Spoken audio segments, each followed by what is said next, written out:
పోలవరం నుంచి ఒక 200 నుంచి 300 టీఎంసీ నీళ్లు రాయలసీమకు వస్తే ఇంకా రాయలసీమను ఎవ్వరూ పట్టలేరని చెప్పి కూడా నేను మీకు తెలియజేస్తున్నా. ప్రగతి వైపు పరుగు పెట్టే పరిస్థితి వస్తుంది.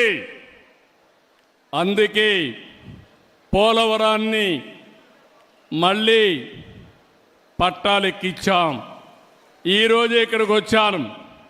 పోలవరం మీరు చూస్తే పోయిన ప్రభుత్వం డయాఫామ్ వాల్ని ముంచేసి పోలవరం ప్రాజెక్టు గోదావరిలో ముంచేశారు.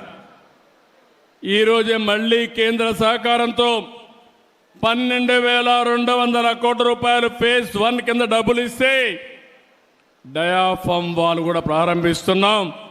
2 సంవత్సరాల్లో పోలవరం పూర్తి చేస్తామని మీ అందరికీ హామీ ఇస్తున్నా.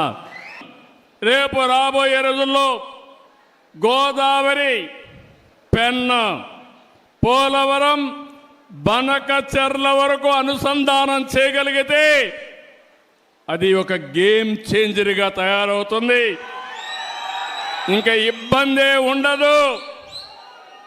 రాయలసీమ రైతాంగం మీసం తిప్పి బతికే రోజు వస్తుందని చెప్పి కూడా నేను మీకు తెలియజేస్తున్నా.